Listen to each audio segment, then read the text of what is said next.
Well, in this lecture, we'll be primarily dealing with environmental ethics, that is part of the environmental philosophy.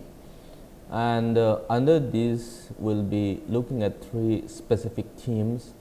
One is deep ecology, and the second is on social ecology, and finally on the ecological feminist philosophy. Now, I feel that the environmental ethics or the environmental philosophy needs to be included in this course, because for quite some time, as I have been saying, the idea or understanding of ecology has been limited to only few disciplines, and of late there is an increasing realization that ecology should not be only confined to a particular discipline, but across other disciplines. So, we begin with ecological and anthropology perspective, and also we have dealt with some bit of the sociological understanding of the environment. And in these three particular themes, we will be again looking at the various strands of how so-called environmental movement has taken place, and how it evolved over a period of time. Now, for timing, I just put on this title as revisiting the philosophy of deep ecology. Now, to make the backgrounds clear, it is pertinent to actually locate what environmental ethics is and what the sort of debate has been revolving around before going on to what deep ecology is. And in deep ecology, we will also try to look at the binaries between deep ecology and shallow ecology, which has been for quite some time in the West, at least beginning from America, like how it evolved. Now, what are the kind of debates which involve in this environmental ethics? Environmental ethics, as I said, is a part of this environmental philosophy, which tends to move on beyond the boundaries which was conventionally believed to be solely confined to the study of humans. So, this environmental ethics is an extension which tries to surpass the boundary, or it goes beyond looking at not just the humans, but also the non-human world. Now, therefore, it is important to, since study, the course primarily deal with the humans and non-human, if not the relationship between human and nature. So, therefore, it will be interesting to sort of look at what are the kind of ethics, the sort of controversies and complexities which involve in locating the environmental philosophy. Environmental philosophies, for your information, primarily deal with the human nature relationship, and it tries to locate the sort of how this human has evolved over a period of time, and then it tends to sort of look at how human perceive the sort of relationship with nature, or maybe in terms of establishing some kind of understanding with or how they deal or utilize the natural resources. All these are in a way being guided by the kind of knowledge which humans have perceived over the past generations. So, as times move on, new philosophies evolve, and that basically deep ecology is also one of them. Now, if you look at the development of this environmental ethics, it is in fact closely linked and related to the growth of this idea of wilderness movement in America. Now, what is this wilderness movement? Wilderness movement in a way have begun with the sorts of intricacies and controversies over the creation of this creation, at the same time preservation and extension of this wilderness area, that is the natural resources or nature should in fact be sort of distance, if not isolate from the human touch, or rather from the harmful action of human. So, therefore, this wilderness movement is again a ploy to sort of preserve the nature in its pristine state. So, this extension of the wilderness areas from the backdrop of the human community or environmental community has examined and also re-examined its ethical responsibilities. What perhaps is the duty or the kind of responsibilities humans or the environmental communities has against these wilderness areas? To what extent have they committed, if not, what are the trends and policies which they have followed in terms of maintaining the relationship?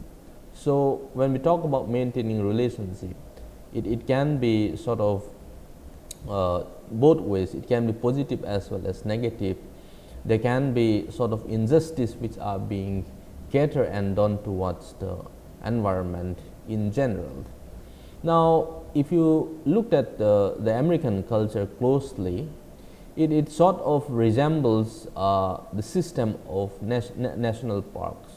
Now, if you looked at many of the non-Western countries, like for example in Asia and Africa chiefly, this idea of conservation, if not the setting up of national parks, has its origin from this wilderness movement in America. So, what they do is to maintain a boundary or to sort of put the wilderness in a more confined area, so that humans in return will sort of derive some kind of pleasure, if not maintained that sort of relationship in order to derive some kind of satisfaction when they go to the wild. Now, therefore, this idea of national parks has a deep rooted history and its emergence in the context of North America. And you all know, like, the kind of controversies which is being hovering around even in the Indian context whenever a national park is to be sort of established. Or maybe if you take the example of conserving a tiger or maybe an elephant. Now, many of the areas or the habitats of humans are being affected, as you all know, like animals needs much more of a larger area in order to sustain themselves or to sort of live in that geographical or ecological niche. Now, therein lies the sort of debates and controversies, if at all one is being guided by this wilderness thinking. Will it be feasible? If not, how will it be sustainable in the long run? Or for the sake of this wilderness interests, are we going to sort of sacrifices the sustenance of human? So, therefore, these debates is pretty much challenged by many of the environmental historians like Ramchandra Guha and then Martinez, when they tries to espouse and raise the issue of the deep divide between the north and south, that is the northern countries and the southern countries. Now, another American historian by the name Roderick Nash and Stephen Fox wrote way back in 1967 that the history of this American environmentalism is to be contextualized within the debate of preservationists who in a way wish or attempts to preserve nature and other wild species for their own sake. And on the other hand, there is a different school of thought, that is the utilitarians, who with the help of science and rational management sort of attempts to transform nature into a useful commodities, that is by maximizing the utility. Now, you can actually see the two opposing or dichotomies, that is the binaries which exist between the preservationists and the utilitarians. Now, this perhaps is something which has been going on if you try to look at the history of American environmentalism.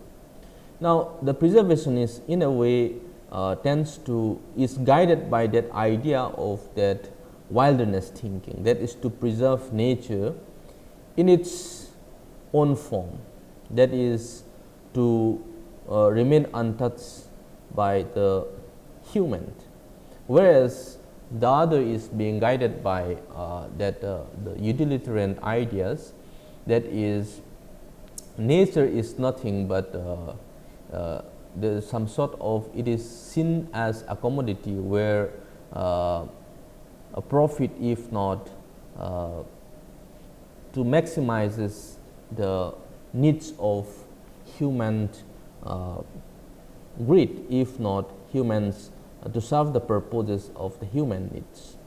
Now, for quite some time there has been this debate on environmental ethics and has been a factor which rather relates to nature rather than to culture.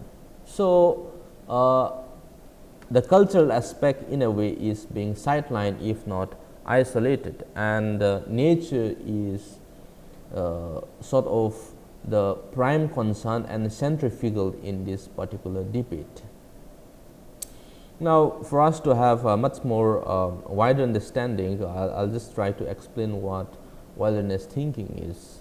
Now, the environmental historian Roderick Nash, in his book, if you look at Wildness and the American Mind, which was published in 1967, primarily concerns the attitudes of the Americans toward the idea of wilderness. Now, in this book, Nash discusses the different attitudes that humans have toward nature. Now, as I said, there is a differing attitudes and behavior or action people have towards natures, and we have in the preceding lectures tries to look at how different cultural groups are maintaining their sort of relationship with nature, or how they maintain the natural resources, or how they position themselves in the environmental space. Now, over here in this book, Wildness and the American Mind, he in a way tries to present the idea of, or the attitude of the Americans, that is the Americans are rather guided by this anthropocentric view as the main enemy to all wilderness preservations. Now, he tries to depict that this America's anthropocentric view as to be seen, which is pretty much against the idea of this wilderness preservation. And now, what then is anthropocentric? I am sure by now you are familiar with the term, because anthropocentric or anthropocentrism is sort of the dominant ideas where humans situate oneself in the center of the creatures, and assuming that humans have overriding powers in terms of maintaining certain relationship with nature in general. So, these anthropocentric ideas, which is pretty much dominant in the ideas of the Americans, is again seen to be sort of contradicting with the idea or the interest of this wilderness preservation. Now, if you look at some of the content of the book, Naess in a way strongly or categorically argues that this ecocentric view is ideal and may not necessarily be fruitful and strengthened in the long run, but perhaps this preservation of nature and wilderness for the sake of holding resources out for the preservation of our own spaces would be more salient. So, in some way Naess was also in some way supporting the idea of this preservation of nature and wilderness for the sake of this holding the resources. Now, as I said, this idea of wilderness is antithetical to the utilitarian perspective or ideas of perceiving the nature.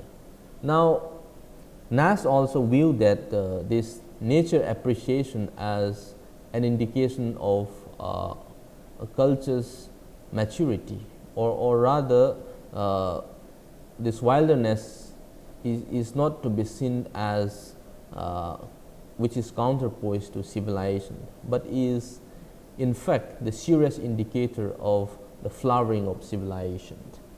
Now, going back to what we had discussed in the last lecture on how the idea of this the Buddhist principles of maintaining certain attitudes or perceptions towards maintaining nature, because in many of the classic texts of maybe the Buddhists, if not the Hindus, there has been sort of a harmonic and symbiotic relationship between human and nature. And it is also interesting to see that perhaps if you look at the evolution of human society, at certain point of time, even the Indian civilization for that matter, beginning from the Indus Valley civilization, and it goes on, we have a rich history of civilization. And if you look at closely and in a more critical manner in terms of how our predecessors maintained the relationship with the nature, that is maybe plants and animals, they do have a written principles or guiding principles of how they should maintain, and one as a responsible human being, what kind of relationship should be meted out when one deals with not just the forest but also the water, and what kind of symbolic or significance does it have to the community in general.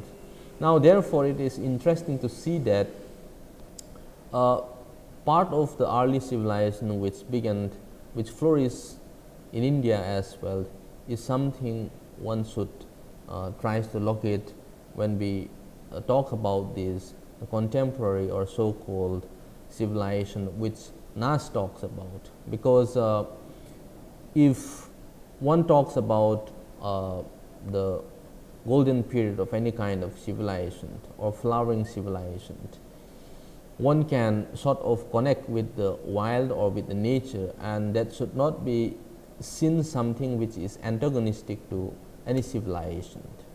Now, many of the, as we discussed, the utilitarian ideas which are being guided by the scientific and rational managements tends to perceive nature as simply which has to be exploited to serve the interest and the purpose of humans. So, that sort of narrow understanding or assumption in a way should not necessarily be considered as something which is to be seen as a modernized, if not a civilized society. Now, this sort of binaries which exist, that is the biocentric and anthropocentric, or the preservationist, or against the utilitarian, if not the imperial. The imperial, because many of the colonialist ideas were rather guided by these utilitarian ideas, that is in terms of expansion of market. So, the world at one point of time has been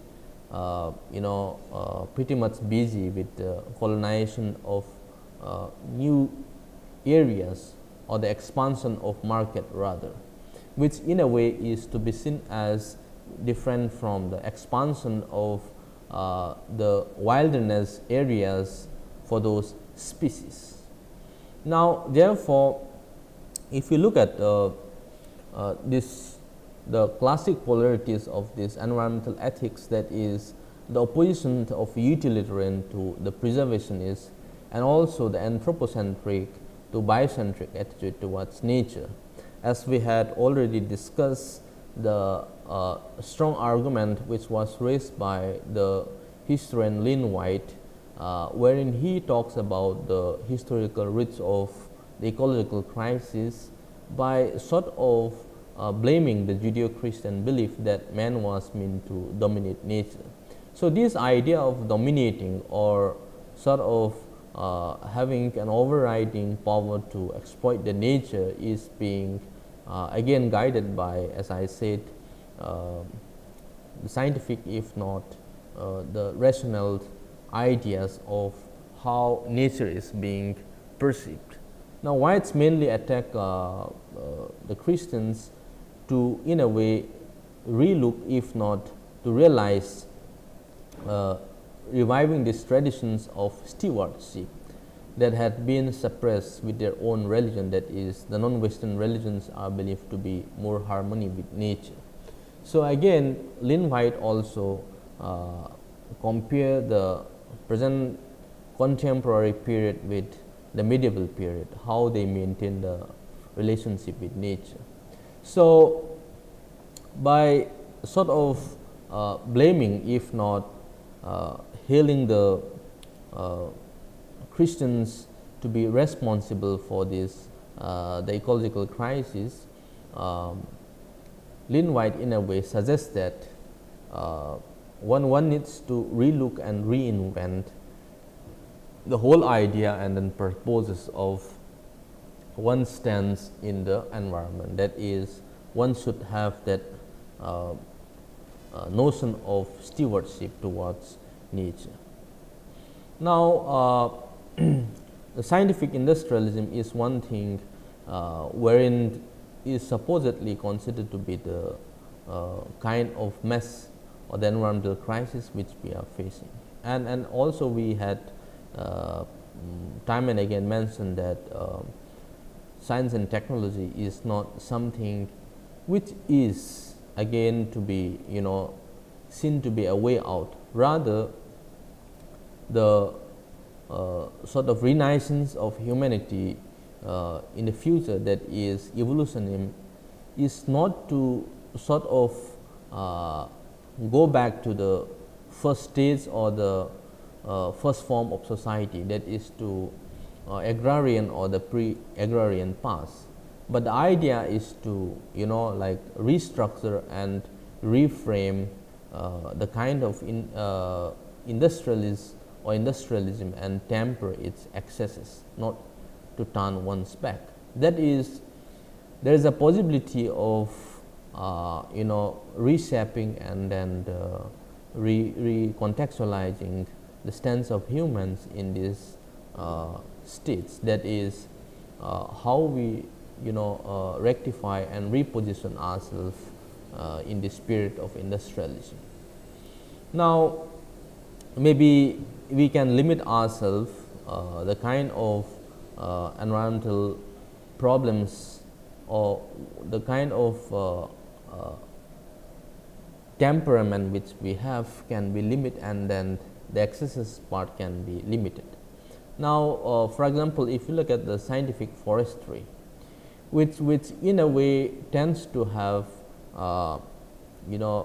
pose some kind of hope for the future, but the habits of many lifetimes die hard. That is, again, people tends to normally engage in looking or being guided by these utilitarian ideas, and then sometimes the whole purposes of these ideas of recreating or reframing sometimes dies out.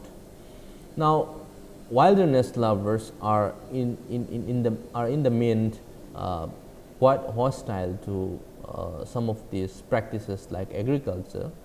Evidently, going back to nature does not imply going back to the land. Now, sometimes I feel that this idea of wilderness again is pretty much loaded or embedded with this notion of this romanticism or this romantic notion of thinking, by simply allowing us, or sort of rather compelling us to go back to the past. So, at this point of time, it is not possible for us to go back to the past, but the idea is to reframe and restructure and reposition ourselves in the present context. Now, these dominant environmental traditions, which is pretty much being headed in the US, that is the Northern America, these free flowing rivers and natural forests are in a way cherished by the environmentalists for their beauty and ecological value. Now, as I said, to what extent the human can remain untouched, if not draw certain kind of boundaries between this nature and human. Therefore, one also needs to look at the political, economic and sociological background of communities, because there are also communities who are pretty much directly dependent on the environment for their sustenance or natural resources. So, therefore, it is pertinent to look at in a more critical manner whether wilderness thinking is really feasible mostly in the third world countries or not, because some of the scholars, like as I said Guha, and then even the contemporaries, they are being critical, and then when we talk about development, it is also important to look at not just the environment, but the human in general. Now, therefore, the support for many of the national park movement in India comes mainly from the sort of the international conservation organizations and from a class of big game of hunters, which in a way shunned hunting practices and supposedly turned a preservationist, who include many former Maharajas as well. Now, in a way, this idea of this national park movement is guided by the interest of the elites. Now, to what extent the interest of the elites will serve the purpose for the commoners, if not the so-called middle class, which we normally use in the Indian context. Now, therefore, this class of interest also something which always time and again crop up, and this perhaps again, if you look at the scientific forestry as well, is being guided by the idea of commodification of the forest, because many of the wetland, if not areas which doesn't have a cash cropping, is seen to be a wasteland, and again this is guided by the colonialist mindset, and we are still not able to when we say we, I am talking about the Indian context, that we are not able to really come out of these ideas of the colonialist policies.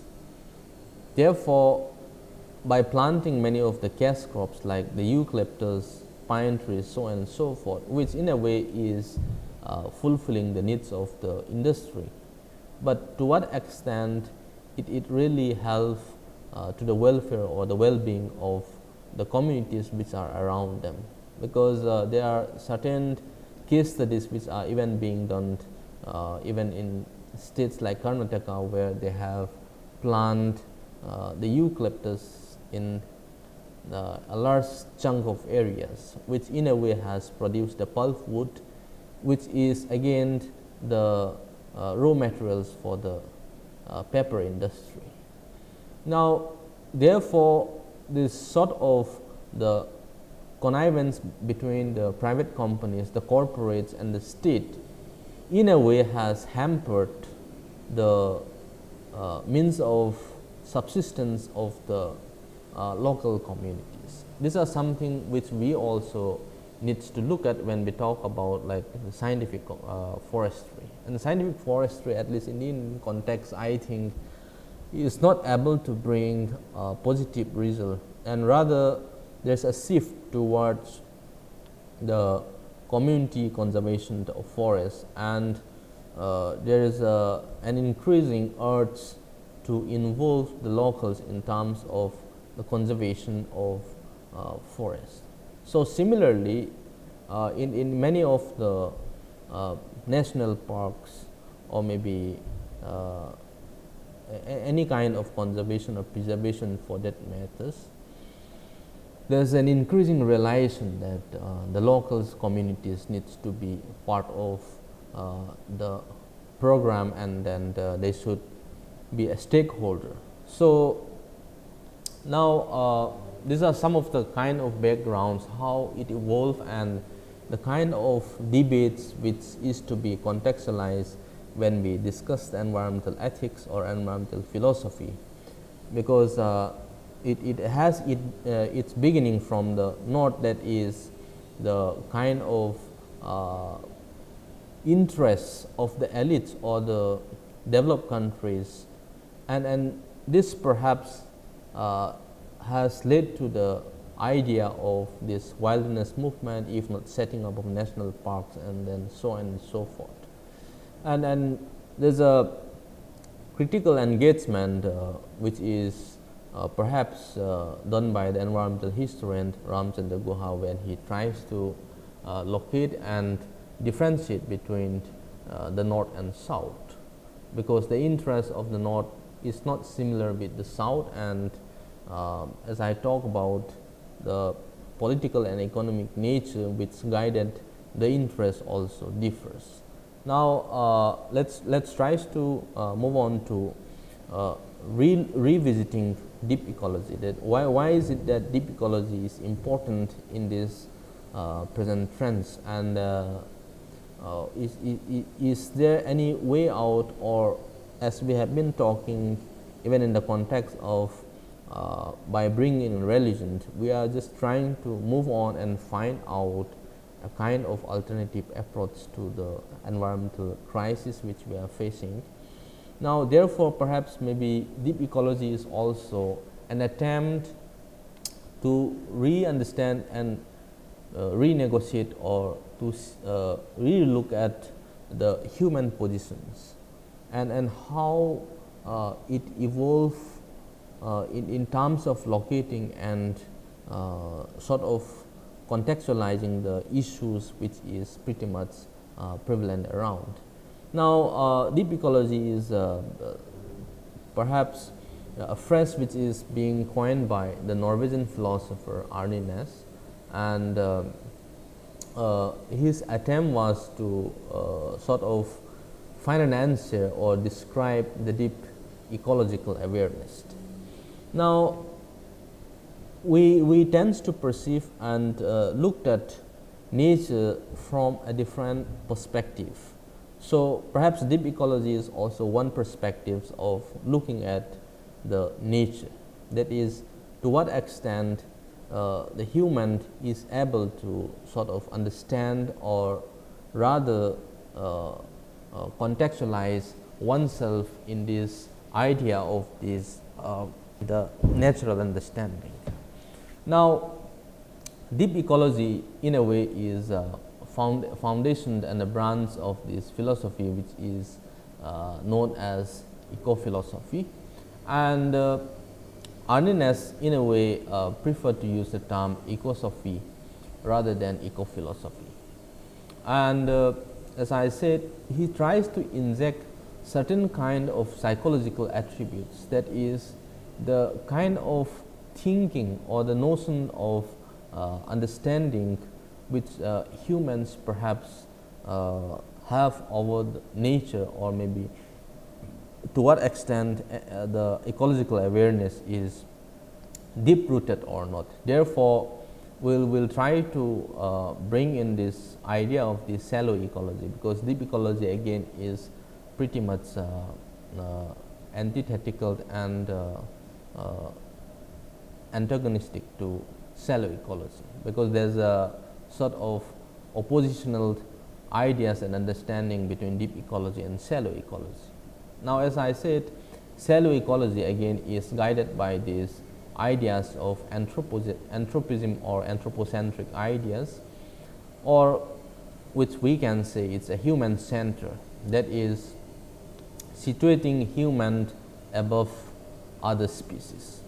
It tends to see contextualize humans above or outside nature, and as the source of all value, that is it has some kind of overriding powers or authority, and ascribes only the instrumental or use value to nature.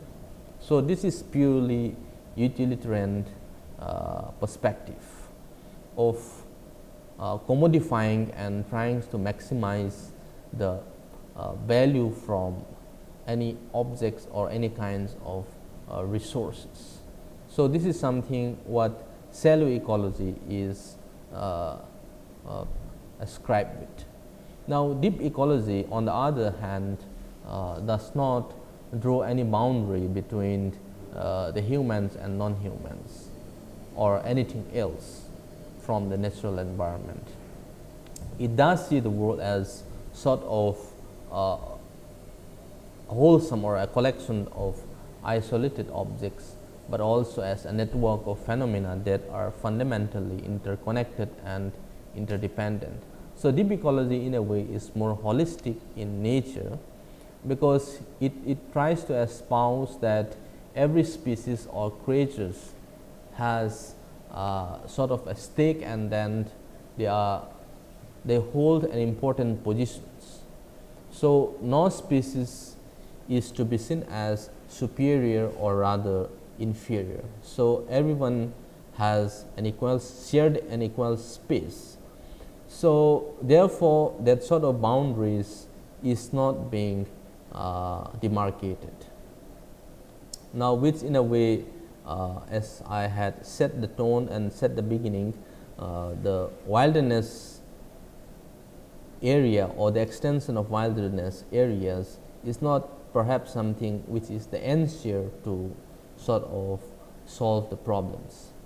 Now, deep ecology in a way tries to establish, or it recognizes the intrinsic value of all living beings, and the views human beings are just one particular strand in the web of life, that is just a dot or maybe a constitution or organs in the web of relations. So, in which it cannot sustain and survive alone, and it needs the other species and they are dependent on other species as well. So, therefore, one needs to locate and try to understand the intrinsic value of all living beings, and it not just only confined to looking at the utilitarian, if not the external values So, one needs to redefine and see in a much more critical way. Now, the whole tenets or ideas of deep ecology can be situated in one of the interview with Arne Naess way back in 1982, when he says that simple in means rich in ends, which in a way sort of provides a detailed and clear introduction to the theme of the main ideas of deep ecology. Now, in a way, I'll partly discuss about Mahatma Gandhi's ideas about the environment, because which he is popularly known for his quote that the world has enough resources to in a way satisfy the needs of human, but doesn't have enough to sort of satisfy the greeds of humans. So, Arne Naess was also pretty much influenced by the ideas of Gandhi's thinking in terms of how one situate and contextualize in the ecological niche. So, therefore, simple in means rich in ends perhaps might sound in a very simplistic manner, but then if you look at the embedded or the kind of in-depth meaning, it sort of requires certain kinds of commitment and sacrifices for the humans, because it is not us who owned the environment or natural resources, but rather we are in a way borrowing from the future generations. We are in a way part of trying to make sense or enjoy the current resources which actually doesn't belong to us. Now, this simplicity is something which Arne has always talk about. Maybe if you want to have a much more understanding, you can see some of the interviews and the videos on YouTube on Arne Naess, in which he tends to set an example in the later part of his life by leading a very simple and then distance from the city or the crowded life, wherein he sort of tries to exemplify by setting or living a very simple life rather. Now, Naess in a way claims that the very essence of deep ecology is to ask deeper questions. That is, one needs to not simply questions what one's observed, but also rather questions deep within oneself. That is, questioning the values of our society and to the development of a total view. Now, rather many of the philosophers, if you look at, they normally engage in a critical thinking and critical questioning of the society which they live into or which they exist, and also the nature of the political affairs going on. Now, in this exercise, he discussed the importance of the norms of this ecological equality and self-realization. Now, why is that this self-realization is important? Because it is the individual which in a way add up and then part of the society or be part of the networks of the society. Now, therefore, it is important to have this questioning and if not the self-realization. In some way, this self-realization can be equated by bringing in the Buddhist principles, wherein it also talks about we can be in harmony with nature by being peaceful or at peace. So, one has to be calm and then rather try to understand the intrinsic value of nature, and then only that way it will be possible to maintain certain kind of set an equilibrium, if not be rather engaged with the self-realization. Now, Nash further argues that science and technology alone cannot solve our environmental problems, and therefore, he come up with this idea of eco-philosophy as sort of an alternative. Now, since this idea of this logic can't prove one starting point, people must go beyond this narrow rationality. By saying narrow rationality, we are also talking about the rationality which is again guided by the scientific temperament and reliance on authorities, and learn to cultivate and trust the basic institution as a basis for environmental action and meaningful personal values.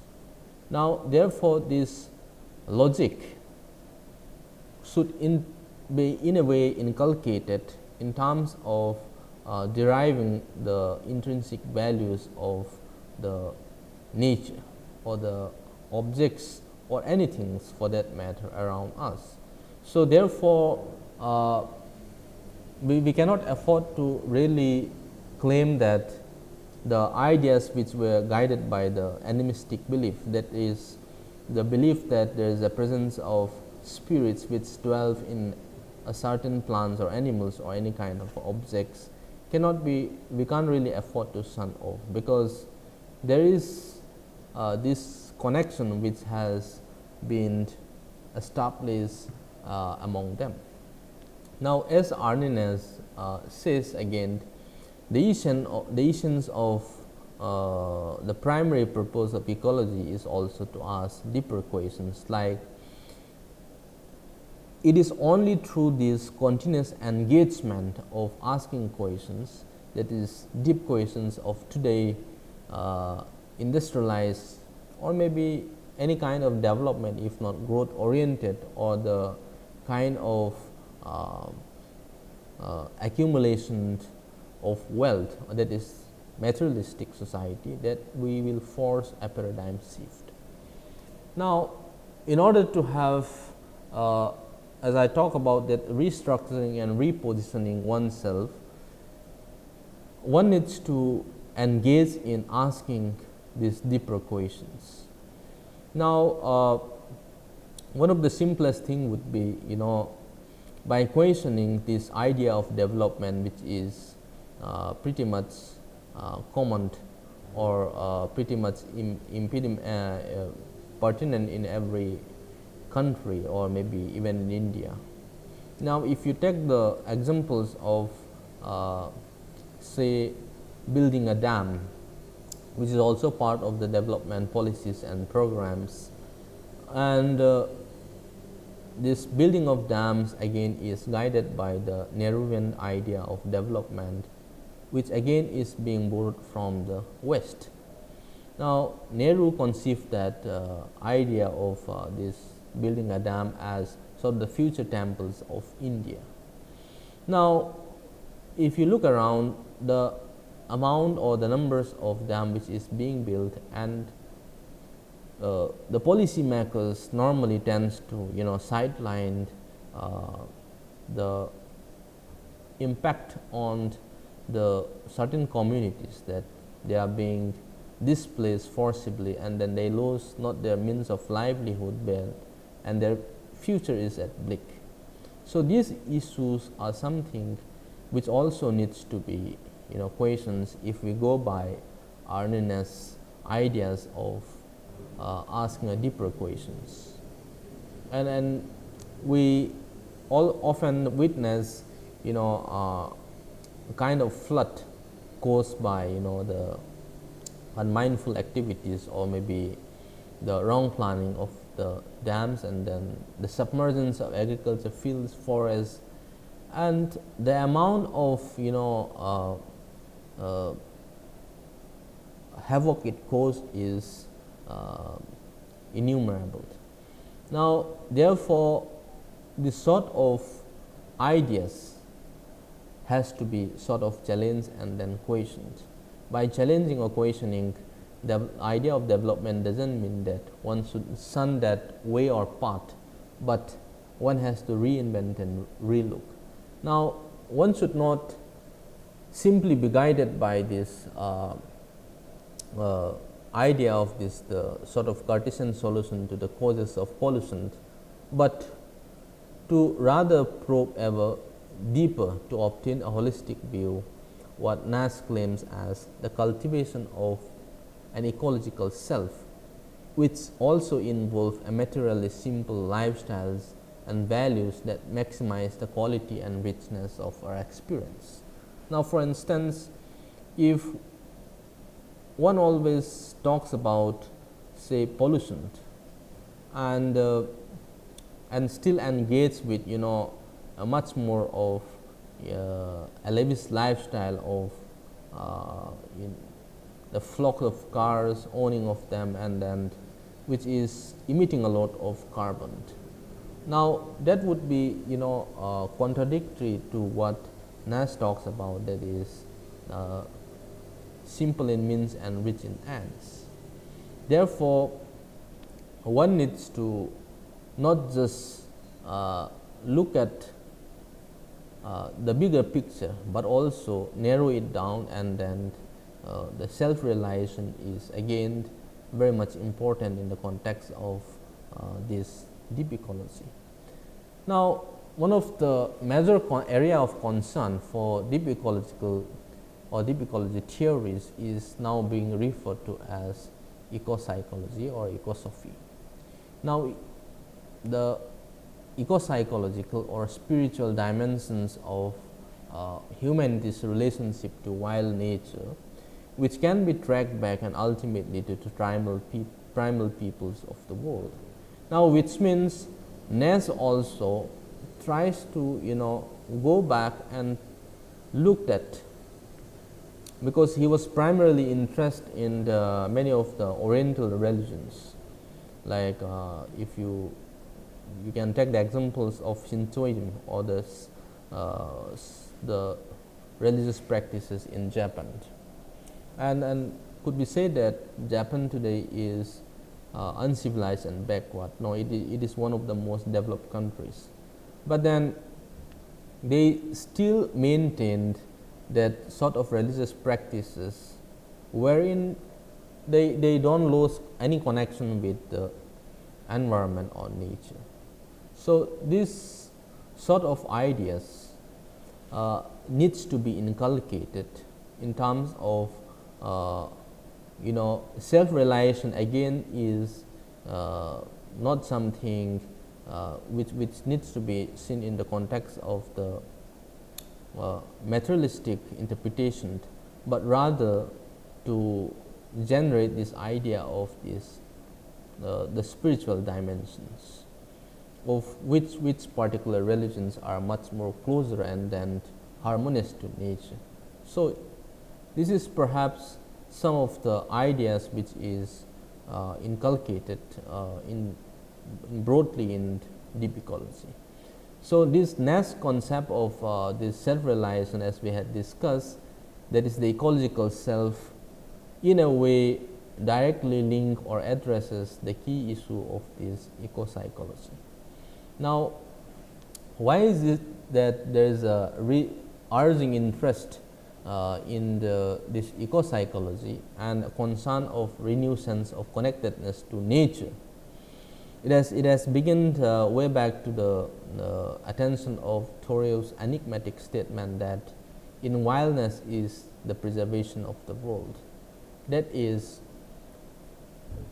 how one tries to connect and make sense of the world is in a way directly related to this. Now, therefore, the deep ecological movement holds that the health of this natural system should be our first concern. So, when we talk about we and I, that idea of this the self or the human becomes important, and which again is different from what deep ecology espouses, because that idea of oneself or I is guided by that greed and selfishness. Rather, we should be also equally concerned with the health of the natural system or surrounding. Or maybe, for instance, if we continuously engage in dumping a waste in a nearby residential area, now after a point of time it is going to fire back to us, because certain kind of diseases or maybe a plague might occur.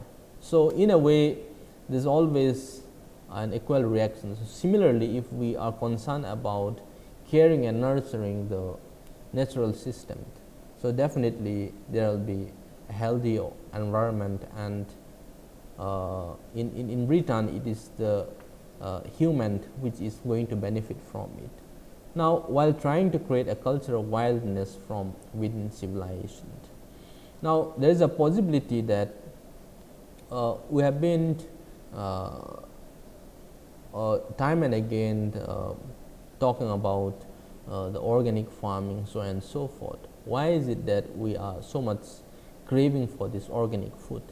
Because in order to maximize the production, many of the farmers and agriculture practitioners are in a way engaged in using the chemicals and fertilizers to a large extent, and in return it is causing a lot of health problems to us, and many of the anxieties and problems which we face today is with the kind of consumption which we have.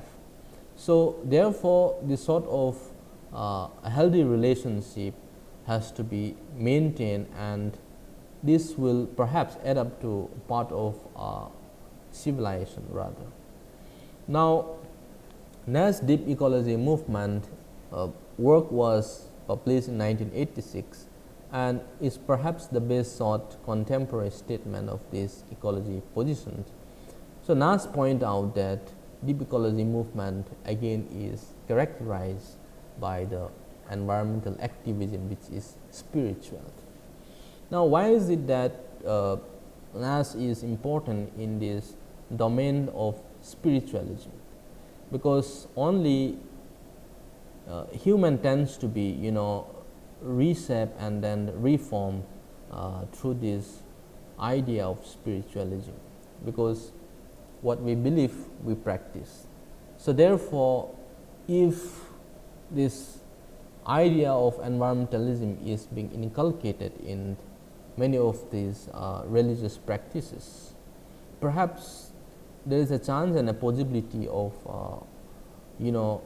forming some certain kind of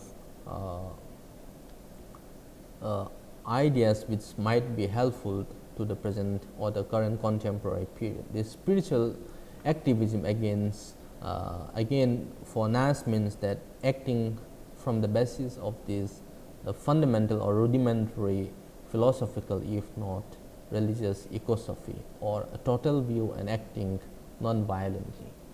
Now, it is interesting to looked at again when Nash bring about by being spiritual and to be non-violent.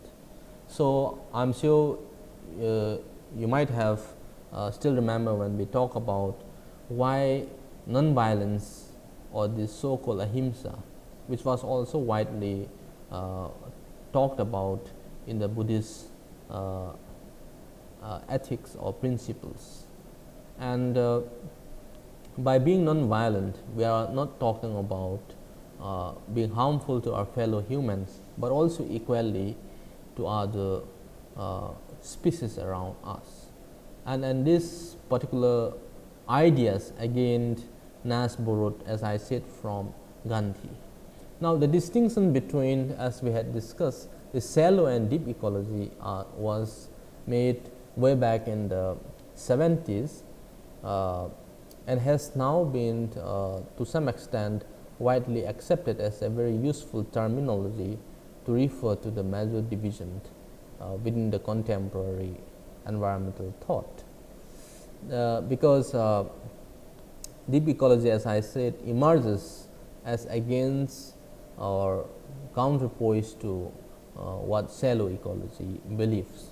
So, perhaps it has in a way earned or been used particularly by the environmentalists, if not by the environmental activism. Now, again we will just quickly look at some of the differences that it has posed against the shallow ecology. Shallow ecology in a way is anthropocentric, and as we have talked about, the American culture or idea is pretty much anthropocentric in nature. It views human as active or outside nature as the source of all value and ascribes only instrumental or use value to nature. So, nature is nothing but to commodify and to serve the certain purpose of human, that is, we have to sort of exploit and extract the things which are important or necessary, which are sort of which has a commodity value. Now, deep ecology, as I said, does not separate humans from the natural environment, thus it separate anything from it. It does not see the world as a collection of isolated objects, but as a network of phenomena. Now, as we had discussed, deep ecology again recognizes the intrinsic values of all living beings and views human as just one particular strand. Naess characterized this shallow ecological movement as one that fights pollution and resource depletion in order to preserve human health and affluence. See, we were talking about this, the idea of preservation of this wilderness movement, which serve the purpose or the interest of the elites or those the have, while which is again contradicting to the interest of the not just the humans who are categorized as the have-nots, the commoners, but deep ecology tends to think beyond that. It espouse the ecological movement which operates out of deep-seated respect and even veneration for ways and forms of all life, and accords them an equal right to live and blossom, which means it tends to follow a very holistic and wholesome approach, wherein every creature, every species has a place, and it does not simply blame or maybe tries to serve the vested interest of any entity. Now, as we had talked about the so-called national parks and what sort of interests guide the so-called conservationists. Now, way back in the 70s, these wilderness areas, or such as national parks, national wildlife refuges, and other protected areas, were still viewed primarily as recreational and scenic resources, not as ecological reserves.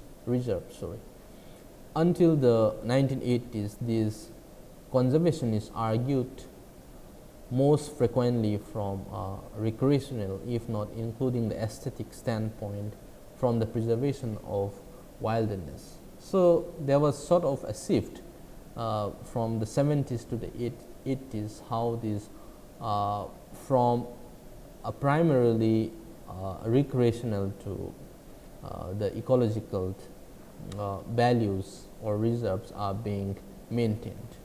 Now, this such ideas of conservation has sort of being guided by a strategic decision, which was sort of believed to be limited to only the amount of land and which would receive the wilderness area designation. So, therefore, this conservationists wanted it to be the areas in which they enjoy most sort of hiking, camping, fishing, climbing and hunting, or maybe certain kind of a tourist spot. So, tourism in a way for quite some time is also being guided by the interests of many corporates, wherein it sort of serve the purpose of the elites. Now, altogether a different situation has been witnessed today, even in terms of this wilderness preservation movement, because this new conservation movement has largely turned its back to the old concept of this wilderness as primarily a recreational resource. Now, what do they argue? This new conservation movement argue that they are primarily based in the idea of conservation biology, and also they recognize the biological diversity as the fundamental value, that is again ecotourism. Ecotourism is one of the branches of tourism wherein they strongly adhere to conservation, biodiversity conservation, or rather they also focuses on the sustainable livelihood of the communities who are in and around those tourist spots or the tourist scenic places. Now, therefore, this new conservation movement again is being guided by this idea of sort of related with this recreational resource. Now, there is this movement towards creating a culture of wildness from this contemporary civilization, which perhaps will move on and establish to this extent of civilization. Now, the deep ecology philosophers in a way sort of struggled and argues that they sort of tend to situate themselves between the green movement, the social ecologists and the eco-feminists, which are also part of emerging realization that this could be tried. Now, deep ecological thinkers insist that the natural world has value in its own right, that the health of this natural system should be our first concern, and this best serve the interests of human as well. That is, the nature comes first, not just primarily the concern of human. Now, there's some criticism which is again seen in the context of this the deep ecological movement. That is mostly from the third world, that there is a sort of a suspicion which is created, an extension of this idea of Western domination, and it is also perceived to be a form of neocolonialism, because they fear that people of the third world will be pushed out of their homes to make more room for the spectacular animals, which perhaps is partly seen even in the Indian context today, how people are being driven out to make more spaces to like conserving the tiger animals, so and so forth. And some scholars have also expressed the opinion that deep ecology is well suited only for the or serve the purpose of the rich nations that can afford the luxury of this wilderness as habitat for wild species. So, which again is the pretty evident example is seen from the safari in the Africa, how things are being utilized. Arne Naess argues that what we need today is a tremendous expansion of ecological thinking, and most native societies around the world and had three common characteristics. That is, they had an intimate, conscious relationship with their place. They were stable, sustainable culture, and often lasting for thousands of years, and they had rich ceremonial and ritual life. Now, therefore, deep ecology in a way attempts to accommodate the ideas of these the ways of life of these native societies. Therefore, he tends to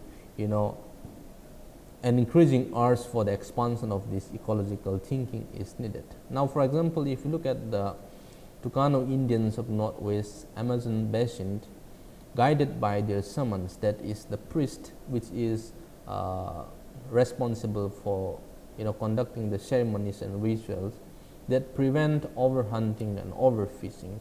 They view their universe or environment as a circuit of energy in which the entire cosmos participates. So, therefore, this idea of not simply conserving, but to have a sustainable relationship with the environment is to be seen in those native societies. And for instance, the traditional purpose of these seasonal festivals is also periodically to revive the topocosm, which is seen in the Greek, that is the Greek word topo, that is for place, and cosmos for the world. That is all of this aspect of rituals perhaps serve to connect or to keep open the essential connections between ourselves. That is what is to be seen in the context of Naess deep ecological thinking, if not the ecological or self-realization. Now, as I said, Naess has to some extent borrowed from the ideas of Gandhi's environmental ethic. That is, if you look at many of the environmental movement in the Indian context, beginning from the Chipko and then even to the Narmada Bachao Andolan, that is Save the Narmada movement of the present time, many of the environmental activists have heavily rely on Gandhi's technique of this non-violent protest or satyagraha, and they have drawn abundantly on Gandhi's polemic against heavy industrialization. So, Gandhi was in a way a proponent of simple in means and rich in ends, or rather which is pretty much equated with Arne Naess philosophy.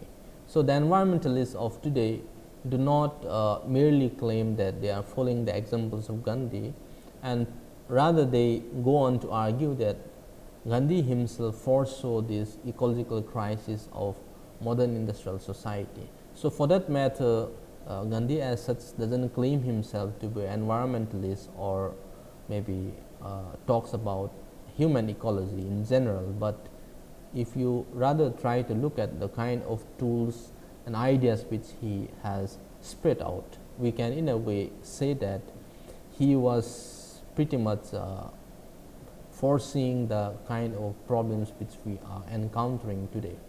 And in some of the works like the Hind Swaraj way back in 1909, he has given some sort of an alternative perspective on development, which tries to look at the current mode of development is exploitative of man by man and of nature by man. So, that sort of exploitation does not limit to the human themselves, but also extended towards nature. So, Gandhi's approach in a way helps us to provide a greater equity or distributive justice by promoting technology that is appropriate to basic needs. Now, he oftentimes propound this idea of Swadeshi, that is the local self-reliance and use of local knowledge and resources in order to have a much more independent living and which is based on equity and justice. So, Gandhi does not really support the idea of relying on resources which is not available in the environment. Rather, he strongly advised that one should limit or confine to the resources one has at hand, that is in the natural surroundings. Now, this Nash systematization of this Gandhian ethics can be looked at how this self-realization presupposes a search for truth, that is questioning not just the development or the policies or those ideas of materialistic enslavement, but rather to find certain kind of truths. So, Nash deep ecology is not fundamentally about the value of nature per se. It is also about that we are in a larger schema of things. That is, he notes the identification of the self with the self in terms that is used by in the holy script of this Bhagavad Gita, that is unity which is one and the source of deep ecological attitudes. Now, this link between self-realization and Nash environmental philosophy can be clearly seen in his discussion of the connection between non-violence and self-realization in his analysis of the context of these Gandhian political ethics. As Nash notes for Gandhi, to realize God, so one needs to first realize the self, and to realize the truth, the three expressions of the same development. So, these are in a way interconnected. So, I have just extended the discussion by adding some bit of inputs from Gandhi, because Nash was also pretty much influenced, and he was sort of drawing certain kind of experience from Gandhi's explanation of not just non-violent, but also of that how one has to be self-reliant and then maintain certain kind of equity and justice in terms of one's relations with the natural environment.